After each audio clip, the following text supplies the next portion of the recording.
Good morning, you lovely lot. So, last episode, can't quite remember because obviously it was at Simply Jap and stuff. Didn't get the car to Simply Jap. Whatever else as well. So I can't quite remember what's been in the last one. I know I went for a bit of a drive. I tried to sort out the alternator issue, but I just kept having some wiring issues and all sorts of bits. So today, I got myself up. I've got a Mark 1 self-regulated alternator, finally. I'm pulling the dash out. I'm just going to completely pull the dash out and check the wiring behind the dash, because I think there's a issue with a short somewhere under there. So I'm going to check all the wiring under the dash, cut it all, re-tape it up, sort that out, then put the dash back in there, and hopefully shouldn't have an issue. So that's going to be a fun part, putting this dash out, which I've done a fair few amount of times. I've pulled an MX-5 dash out, so it shouldn't be too bad or hard. So I think I'm literally just going to start smashing this out. Then I'll fit up the new alternator and crack on with testing and driving. And hopefully the alternator doesn't die. No fuses pop, and then we're golden essentially. So I'm just going to get in here with some tools. I can't remember what sizes are what. I think they're 10 mils, aren't they? They're 12s. I'm going to grab myself a 10 mil. I've got a 4 screwdriver there, so all I need is a 10 or a 12, a spanner and some sockets. Then the whole dash can come out, and my set of Allen keys and a knife. I need a knife. So I'm going to grab all that now. Oh, there's a 12 mil there actually. No, there, all 10s. Cool, awesome. I've got all 10 somewhere. Because I just need to get the car running, driving. It's certainly bugging me at this point, put it that way. Where has my 10mm socket gone? That is annoying, considering that's there. Oh, I seriously need to go through all of this at some point very soon, and there it is. And clear everything out, give everything a good clean up. And I need a 10mm spanner as well. Let's just try and find one of them. Hopefully in here. There's 10. And I need my set of Allen keys, which either there or in the car. There they are. Cool. And I need a knife. Sidecars will do. Now, if you've never pulled a dash out in an MX-5, it is really simple, to be fair. Gauge cluster comes out. Well, your surround for this comes off. Steering wheel's got to come off. This comes off. Unbolt that. 2 plugs on that. There's 1 bolt. I've left that bolt out because I've had this dash out before to put the carpet back in. I left that bolt out because it's a pain in the ass to get to. So it's only those down the side there. Those 14s there. Take this off. And the weird cable clips for your heater control, and the whole dash comes out. Let's smash this out. Let's just get it done, I think. So the dash is out. I didn't set up the iPhone film me removing it because it was just a ball ache. Just wanted to get it out. The old man came and helped. But from there, I can't see any burning or whatever sizzling of loom. But again, I might not know until I pull back all the old electrical tape. So I'm going to have to strip that one in a sec. The heating matrix isn't hooked up, so I'm going to pull that as well as that, just to make my life a bit easier, because again, it could be between there to over there. It could be somewhere behind there. And in fact, there's a snail in here. Could mean a rat or mouse or something came in here and chewed on some wires and then just left. And it is very dusty. You might be able to see that they're very dusty. So I pull them out now and then start having a look over this wiring loom. Luckily, it's not like this, it's only taped, so I can cut all the tape off, the old tape off, pull it all apart, have a look, put it back together. What I might also do is, I don't know if I don't want to risk the new alternator or not. So I could put the new alternator in there, the 80 amp, sort it out. Why are just 2 ground wires cut there? Absolute monkey. That's the buzzer, don't worry, that connects to the buzzer, I'm pretty sure of, and then that's something else. Actually, no, what is that? Oh, retractor headlight. I think that might go in there. Does that one go in there? Nope, that one does not go in there. That one goes in there. Yeah, that one goes in there. That one must. I don't know. Not a clue. Yeah. And it's really sunny and hot today, so fun. So I've been looking at all the wiring, can't find a single issue. All that wiring there's fine. All the wiring for the dash, which is now plugged in, is fine. I've literally plugged the gauge cluster in because you need the bulb as well. So literally all the wirings here to get the car to function and run. I've fitted up the new Mark 1 1.8 alternator. I've had to grind away a little bit of the pulley so I can get the 5 rib bout to fit on it, but it fits fine. It's not tight, so it's going to be bouncing about, but as long as it starts charging, I'll be happy, and it doesn't pop a fuse, I'll be very happy indeed. So next part is plug ECU in, laptop, start the and yeah, we'll see and find out, I think. Okay, well, everything seems to have connected up fine. We've now got our 1.8 alternator connected up, so don't know why we don't have a light on the dash, considering it should be saying charge, and it's not. Very interesting indeed, but I think all we can do is start it and try. Yeah.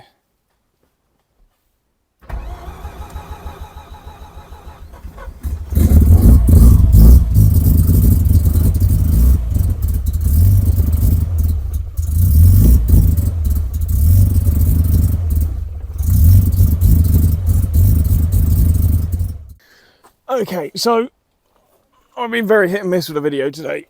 I'm just trying to sort this out now. I'm pretty sure I've f***ing done it. Okay, so 2 theories. I didn't have this plug here plugged in, or it wasn't quite exciting the alternator. But it now does. So what I'll do, as you can see, before the disconnected of 13.6 volts, I'll reconnect that up. I'll give it a start again. Hopefully it will immediately start charging. Or I might need to excite it, I'm not sure yet, we shall see. Yep.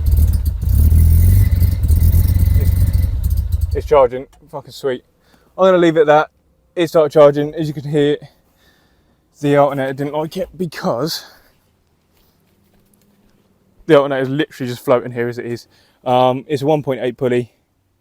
I've had to grind off the front one just to get the last rib on, and it was literally just bouncing. So what I need to do now is adjust this bracket again. At some point I'll order a nice rose joint to go between them, with a little nut inside so I can adjust it. Wiring, I now need to clean them up, teffer tape that, teffer tape some more wiring, and then I'm going to re-teffer tape the inside. Re-teffer tape the inside loom on the dash, put that back in there, and some other bits. But it does mean tomorrow, hopefully, I'll actually be able to go for a drive, and it's not going to pop any fuses or amps or anything. Actually done, fixed. I'm so happy, finally. But yes, it does mean I'm going to have to put all this back in here. But for now, I'm not going to put that heater matrix back in there because it's summer, don't need it. I'll probably bolt them in. But because this did have AC, I need the special AC pipe that goes from there to there. And to be honest, I don't need the thingy. And then I don't need the heater matrix. And then once this year's over, I'm probably going to strip everything outside the shell, completely clean up wire wheel, the whole inside here. Do the outsides, respray the whole chassis, and probably maybe keep the stock loom, but also make adjustments to it and make a sort of custom loom. Annoyingly, I tipped this upside down, so I want to grab an aluminium plate, unbolt that, and then put a nice on-off switch there and a start button or something of that, and then a data log switch as well, so I can just data log while I'm driving. The other part I need to sort out and work out now is getting the what they call getting the rev counter work. That's my next trouble for now, but I'm happy it's now alternators now actually charging and working. So from all the troubles I had, it looks like literally I cannot get a Mark II alternator or a non-self regulated alternator to work in an MX-5 without having issues.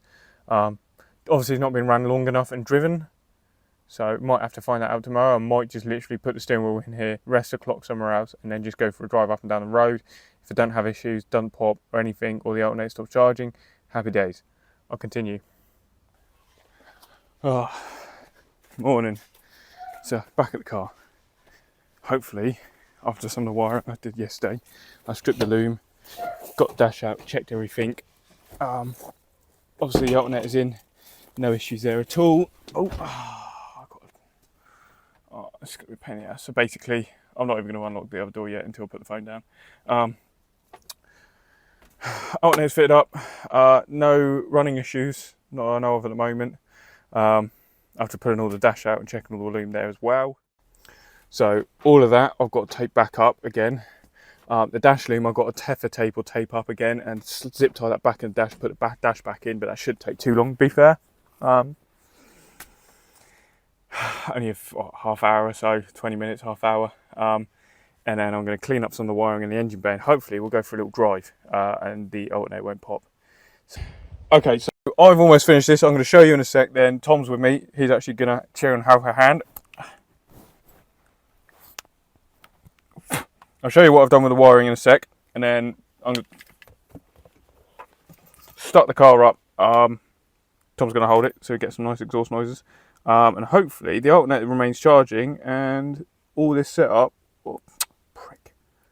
the lovely wiring should work perfectly. Oh, fucking hell, I've fucked this up. No, I haven't. Yes, I have. No, I haven't. Oh, you can't. Shit.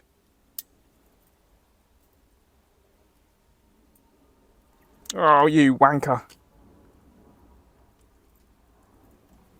Come on.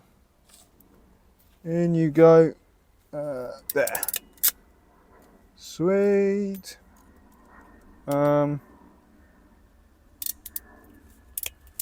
Cool. So wiring wise, this clicky button which I grabbed from Halfords, I've taken the clickiness out of it, so it's now just a push start. I've got this, oh Jesus, got this switch here. So that's the fuel pump on, that's electrics on.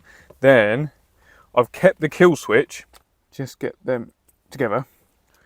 So I've kept the kill switch, that goes on, then sweet. So I'm going to give the phone to Tom in a sec. I'm going to take them up, hook the laptop up, start the car, see what the alternator does, and that's our new nice clean wiring setup. And then I've also kept the kill switch. Okay, so that's all wired in now. On switch, that's in.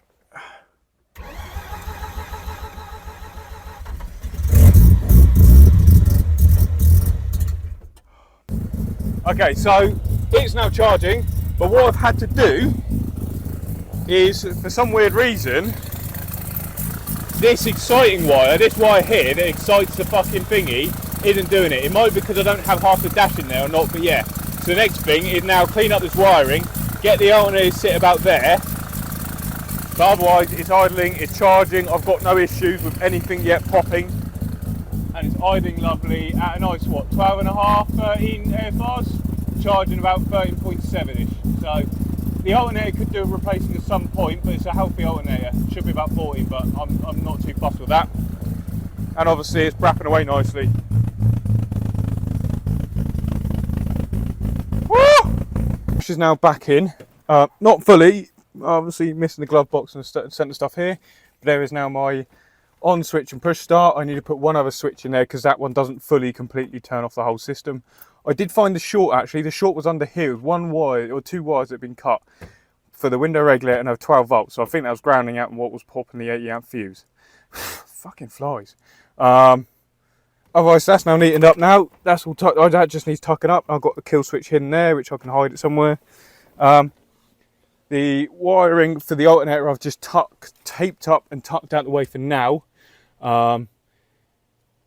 So I sort out the little fucking bracket for this, so either I cut it, weld it, lengthen it and shit, I don't know yet, we'll see. I just need to lengthen this bracket again. And then go for a little drive up and down just go for a drive up and down the road. If it works, mint. Then go out for a longer drive and start doing some tuning. Then at some point I'll cut that wiring and tidy it up again. Pain in my ass, but I didn't want to tidy it up now and then the alternator dies again. So we shall see, but otherwise finally makes progress. I need some better crimps to actually mount this up at some point. But it'll do for now. Ooh. Oh, go away, Steam. Why are you opening up? Now, hopefully, because all the dash and all the proper wiring's in there, so you even charge light there, it should be able to start straight up. So, switch.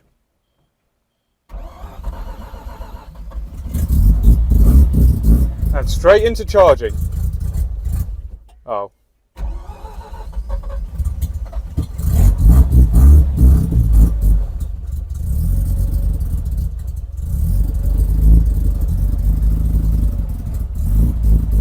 Got good oil pressure. Just need to get it to temp now, or to warm up and get it idle.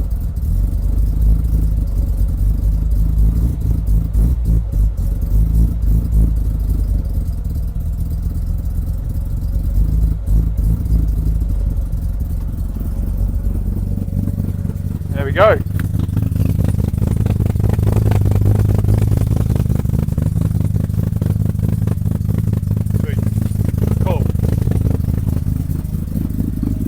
Trying to take a little drive.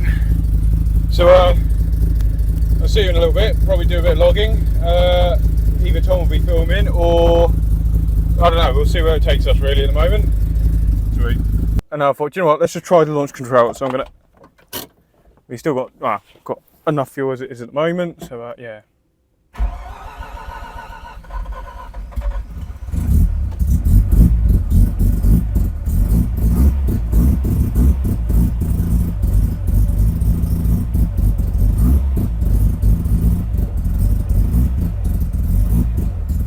Ready?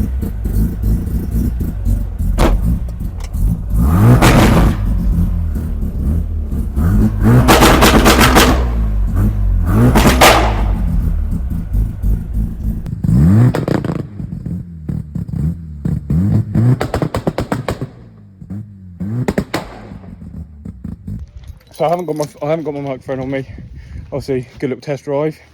Chuck some more fuel in there, made some adjustments to the tune, which I'm going to load that up, make a change to the fuel table, and then go for another little drive. And hopefully it'll be a bit better. And then again, do a nice long log, so at some point I could just sit down and go over the tune. Great progress today though, absolute wow chuffed. Yes. Okay, so I came back the Monday now, because how well it went yesterday. Really impressed. I did some looking into fueling because I'm still getting a bit of misfire and all sorts. I don't think the injector angle was quite right. Weirdly, how I'm thinking about it, because there is information on forums and stuff and whatnot, but it's hard to get hold of, or you get base maps, and then depending on the ECU you use, they all depend on how they do their ignition, their injector angles and stuff. But from what I worked out, I need to be minus 60 degrees, about minus 60 degrees to crankshaft TDC, because most use before top dead center, like say, I don't know, they do it weird. So mine needs to be minus 60 degrees, and from what I can see on diagrams, that should be about right with absolute no overlap. Well, there will be overlap on the intake and exhaust, but there's not going to be overlap where fuel can be allowed to go into the exhaust. So it's minus 60 to minus 40. So I think I'm going to err on the side of minus 40 and then work from there. Because at 0, your rotor's at this position, which your other side is center point of the housing directly between the intake and the exhaust. So you've still got some suction at 0 degrees. So minus 40 should be on the point of where just after closing on the exhaust port. So I'm going to go with that and try that. So I'm going to change that. I'm going to change some of the settings in the logging, and hopefully be able to go and get some good logging, good logs. And I don't know why my laptop's not charged last night, so great, I'm going to have to do this nice and quickly. And we'll see how it goes. So another try, obviously after yesterday's rags, it didn't, well, compression's still good, everything's still good in the engine, that was my main concern. Again, I think that's what I'm just learning, is what abuse can this engine take NA-wise, which apparently could be quite a lot. I'm just wanting to try and always ensure the engine's healthy. As I'm doing this, slowly tuning it in and having fun. Obviously, laptop battery's basically going to die, the car battery will die, so I'm going to slap it on charger in a sec. And then just go and do whatever, and then tomorrow I might be back and do some more. But I think I'm going to end it today. Again, thanks for watching. Make sure you like, subscribe, comment, everything. huge support on the channel at the moment after hitting 1,000, which I love, and the amount of response from people on certain things, well, not certain things, but the car obviously, and the amount of progress I'm finally making now. So it's literally just getting that injection angle correct, which means I might actually be able to get the car a little bit more economical on fuel. But I'm fucking knackered for the day, so yeah, I think I'm gonna call it quits, and then head back home. What else? Again, Instagram's in the description, Discord's in the description. Got a fair few people in there at the moment, but it's a bit quiet at the moment, so hopefully get some more people in there, get more people chatting about anything really, car stuff, whatever else, anything. What else? Yep, Patreon, obviously, that's now on a single tier. I'm starting to sort that out, and yeah, would be nice to start using Patreon properly. But I'm not too fussed at the moment. I'm concentrating on the clothing and the website. Hopefully get them sorted very much soon. And yeah, really. What else? I think that's it. I think that is it. Anyway, yeah, thanks for watching. Again, subscribe, biggest help, and yeah, till next time.